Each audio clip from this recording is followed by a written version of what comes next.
Hey, what's up, everybody? Thank you for visiting my YouTube page and taking some time out of your tournament bracket studies during March Madness here to look at some exponent problems. So the other day we did this one, and I just sort of posed the question as the intro to logarithms, what would x be? And we knew that 2 to the x, if 2 to the x was equal to 16, I don't know why I wrote 16 again, that x would have to be 4 because 16 is 2 to the 4th. So if 16 is 2 to the 4th, then right here that x would have to be a 4, right? That's asking the question, what do I raise 2 to get 16? And that answer would be 4. And as we looked at that, then we went on to something more difficult that sort of begged the question, well, you know, what's x now? Because I don't have a nice little whole number answer to get me through, and so we use logarithms, right? And we converted this into log form by saying that's log base 2 of 12 equal to the exponent x. And I don't remember what value we got there. It was, you know, 3 point something. It was like 3.58 or something to that effect. But we introduced logs with that, and then we sort of graduated ourselves to problems that almost look like that first one, right? This really isn't too big of a mystery. I mean, what would x have to be here?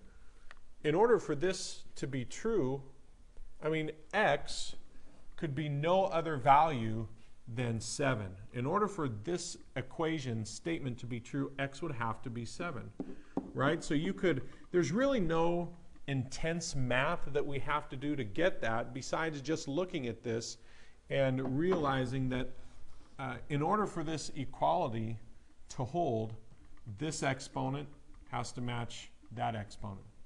Okay? Oh, look. Happy face. Ha ha. Okay, that was lame.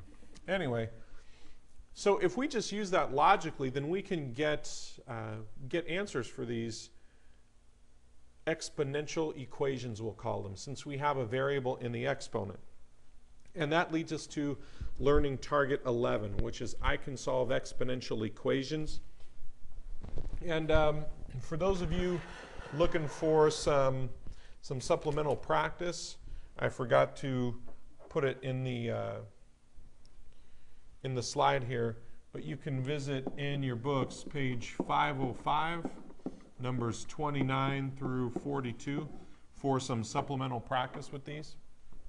But we're going to keep taking a look at equations where the x is stuck in the variable and do a little bit more advanced ones, kind of going past the basics that brought us to logarithms.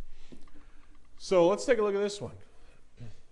Notice that I've got variables in the exponents again, which is what we've been studying. And it looks kind of like this one, right? And kind of like this one, or at least this part of it right there, in that here I've got the same base, just like I did with this problem. In this problem, I've got the same base of 3 on both sides. So we said it made sense that the exponents matched. So here I've got the same base of 2 on both sides. And again, it's going to make sense that in this case, the exponents match again. And just think about it. I mean, why do the exponents have to match? Well, because if the exponents are different, that doesn't make sense. Let's say the exponents were different, and you got like 2 to the 5th is equal to 2 to the 3rd power. Well, 2 to the 5th is 32, and 2 to the 3rd is 8. And I know 32 doesn't equal 8. The only way that this is going to work is if both exponents are 5 or both exponents are 3, but they can't be different. So since I've kind of got that down and I understand that, then here I can just say that since I've got both sides equal, then and the bases are equal, then the exponents have to be equal as well. So the nice thing about this is once we've made this move, from here on out, this is just basically an algebra 1 equation, right? Like a two-step solution. We'll just subtract 3x from both sides, and I'll get negative 2x is equal to negative 6. And then just for the last step, I'll divide both sides by negative 2. and I get that x has got to be equal to a positive 3. Okay? So that wasn't too bad. I mean, that was kind of easy. So that's telling me if I can get these numbers to match right here, if I can get those bases to match, then that means I'm going to have an easier go of solving this, because having those bases matching means that the exponents have got to match as well. So let's take a look here. Well, yeah, this one doesn't look as easy because the bases don't match.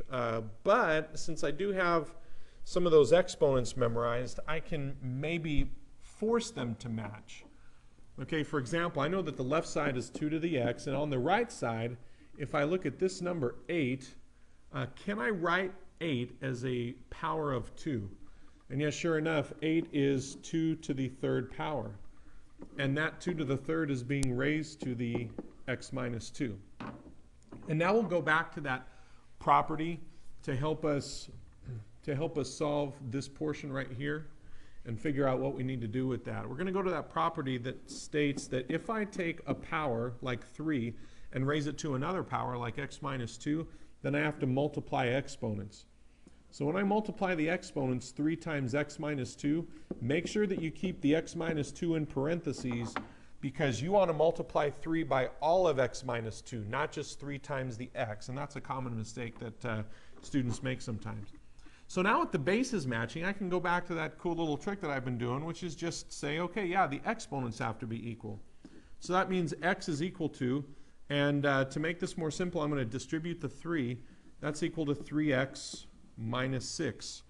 And I guess I didn't think this all the way through when I was setting this up, but it's turning out to be the exact same problem as this one. So that makes it even easier. Now we know what the answer is going to be, but that just means I'm lame because I didn't work out these problems all the way through. I just sort of dreamed them up. So we'll subtract 3x, and we don't have to solve this because we know it's just going to be x is equal to 3 from the previous slide, right? So hopefully that didn't destroy your understanding of this too much, because what's really important here on this particular problem, I haven't used the rainbow marker here. The really important part is like these steps on this particular problem. Remember, if I can get a common base, then I can just set the exponents equal when I've got variables in the exponents like this.